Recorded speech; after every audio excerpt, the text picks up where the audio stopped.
beloved Boss Mike Cervera.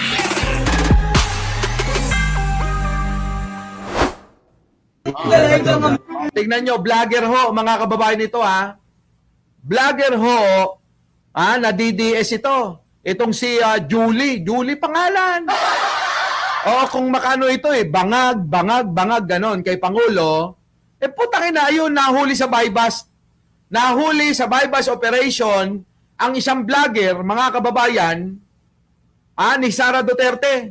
Ito hong DDS vlogger na ito.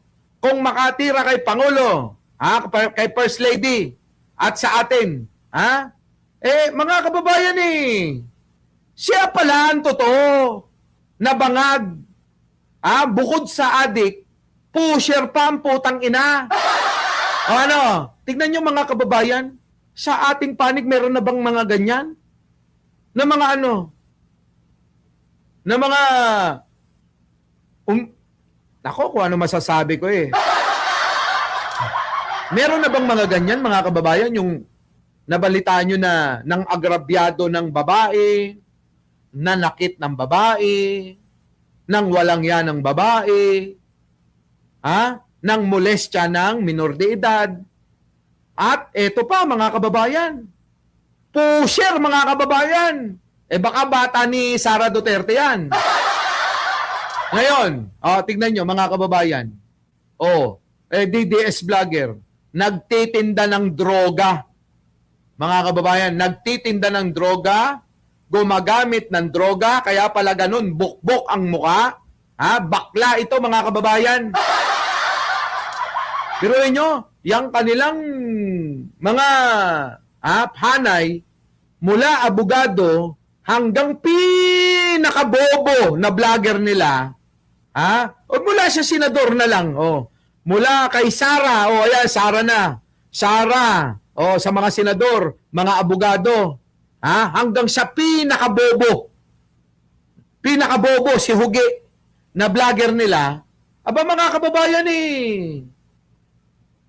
may issue ng pang-aagrabyado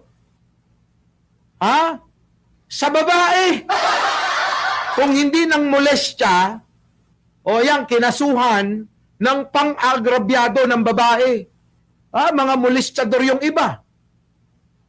Immoral si Sara. Immoral. Ano pa? Yung abogado nila. Ayun, ng agrabyado ng babae. Kita nyo mga kababayan, ano? Di ba mga kababayan? Ayan si Julia, sa atin wala hong ganyan mga kababayan. Wala tayong ganyan sa ano natin, ano? Wala tayong mga kasamang ganyan. Tuloy. Hindi ko linis, sir. Galain ko na, sir. Galain ka mo. Okay. Galain ko na, sir. Galain ka mo na. Sinong galain ka, mamidya? Galain ka mo. Wala. Pero baka mo, live ka mo paliyog, please. Okay. Live ka mo paliyog. Live ka mo Diba? Bisayan at vlogger, umiiyak. Taga-suporta ni Sara, umiiyak.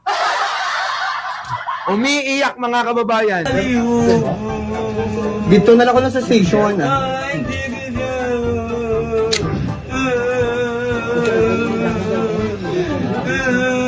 Yung baka lalaki ito ang kulintas sa gimbakasang palawis.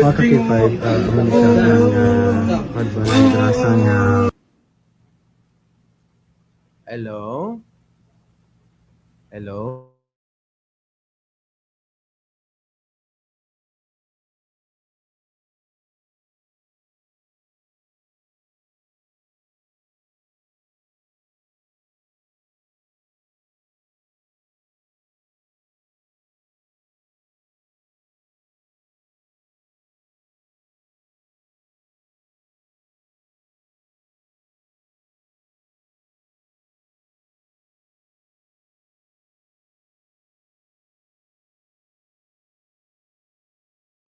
Hay, nako.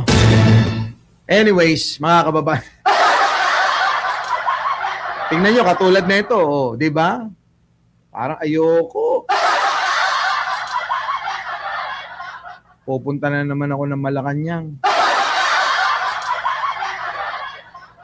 Magre-resign na ako. Magre-resign na talaga ako. Di ba? Ay, naku, yawa. Mga kababayan, ang ganda-ganda ng topic natin Tapos biglang yawa talaga. Oo. Yawa ba? Ay, nako. Sige na. Ito. Sa isang talaga madrongga, ang nakuha ko rin sa mga barangay.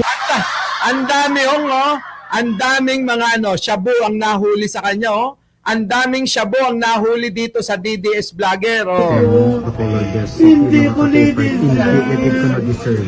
Wala mo ba sa mga utang? Ang tanan ko na gamit utang. Hindi ko ni-deserve. Kaya hindi niya siya nakatipay. Wala pa ka ba? Bibi ng pamilya ta, Bibi? Zero mga video ka na. Kinibidyo ang kamera. Yung kinuha nilang bakso. Ibidyo nga wala mo ginabidyo sila. Ibidyo nga ako. Sugo ko sa imo. Ibidyo na ako. Di pa lang sila kakarao. Zero video. Mga wala. Nyo mga kababayan ko, no? Yan, yan yung DDS Vlogger na panay ang sinasabi kay Pangulo, bangag. Mga putang ina nyo, kayo pala ang bangag. Panay ang sinasabi nyong bangag si Pangulo, pero kayo ang totoo. Hindi lang kayo bangag, mga pusher pa kayo. Mga putang ina nyo, galit na galit kayo kay Pangulo kasi siya talaga ang totoong kalaban nyong mga adik at mga pusher. Di ba mga kababayan? Sila talaga ang totoong kalaban kasi ni Pangulo.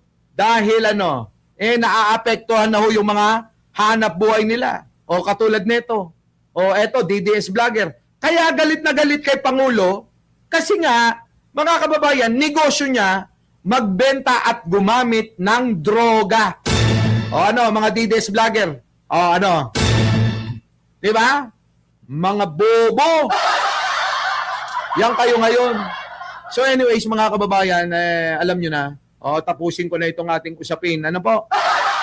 Gawa ng marami pa tayong gagawin. Ano po? Muli, mga kababayan, nabitin ako kasi marami pa sana akong tatalakayin. Tatalakayin ko pa si Kiko, tatalakayin ko pa si Jinggoy. Mamaya na lang ito. Opo, pagbalik natin. Sa Bingador na lang. Kita-kita po tayo mamaya sa Bingador, mga kababayan. Doon na humalalantad ang lahat. Muli, mga kababayan, maraming salamat sa pagsama. Ako po muli ang inyong lingkod. Wala nang iba. Mike Cervera po. Laging nagsasabing, mahalin natin ang ating kapwa. Pagdasal po natin lagi ang ating bansa. Maraming salamat po sa inyong lahat. At maraming salamat sa pagbati. Maraming salamat sa suporta. Maraming salamat po. Walang Mike Cervera kung wala po kayong lahat. M. Cervera forever. Forever tayo.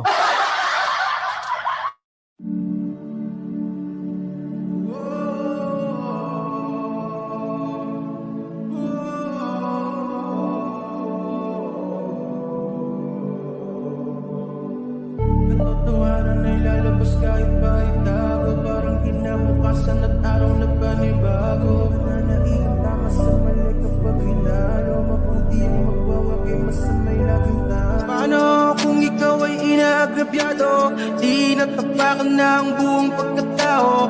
Mananahimik ka na lang ba't ilalaban? Huwag kang matakot, hayaan mong ika'y samahan ko. Ito na ang oras para lumaban. Huwag kang umatras pag nasa katwiran. Panatilihing bukas ang isipan. Katotohanan ang ating sandigan. Sa kadiliman, huwag matatakot. Pagkat liwanag ang siyang babalot sa ating bayang Pilipinas. Sa ating bayang Pilipinas. Oh Pilipino, mag Magpapadaya ka ba kung kani-kanino? Papatulan mo pa din ba kahit amoy ang motibo na ikaw ay nililangin para makanakaw sila ng libo? Di tayo pokpok kaya't wag magpagamit. Nakatutok man sa ulit at tilin ka sa langit. Kilayain na sa rurok pa ba ng mga balakid? Pagkat hanggang ngayon nagtatanong pa rin ako ng bakit kaya di pa rin nasusolusyonan mga problemang kinakaharap ng pamayanan. Sabi nila yung lahat nagkat, ngunit bakit yung iba wala ang naipundar? Magpupulag-pulagan ka na lamang ba? Magtutulog-tulugan, gumising ka. Ito na ang oras para lumaban. Huwag kang umatras pag nasa katwiran. Panatilihing bukas ang sipan, katotohanan ng ating sandigan. Sa kadiliman, huwag matatakot, pagkat liwanag ang siyang babalot sa ating bayang Pilipinas, sa ating bayang Pilipinas. Gagaling magsalita, maaari ka nila makuha ng bigla-bigla. Mga mapangmanipula, kung di mo maaapila ay maniniwala ka, ngunit sa dulo wala sila nagawa kahit isa. Yung akala mong tutulo sa iyo na magbanat ng buto ay siya ring magdadagdag sa pinubuhat mong bato. Gagamitin ka lang pala sa pansariling gusto. Ikaw naman ang daling nagpahuto, maging matapang sa pagharap ng hamon. Langoyin ang dagit kahit mataas ang alon. Kasama mo ako at kakahandang tumulong, pagkat mahal ko ang bayan at ang Diyos na Panginoon. United Talino Warriors at Boss Mike Cervera, sa kanila ay natutunang maayos, kaya't kailanman di ako masisira. Ito na ang oras para lumaban. Huwag kang umatras pag nasa katwiran. Panatilihing bukas ang sipan, katotohanan ng ating sandigan. Sa kadiliman, huwag matatakot, pagkat liwanag ang siyang babalot sa ating bayang Pilipinas, sa ating bayang Pilipinas. Ito na ang oras para lumaban. Huwag kang umatras pag nasa katwiran. Panatilihing bukas ang sipan, katotohanan ng ating sandigan. Sa kadiliman, huwag matatakot, pagkat liwanag ang siyang babalot sa ating bayang Pilipinas, sa ating bayang Pilipinas. Our beloved Boss Mike Cervera.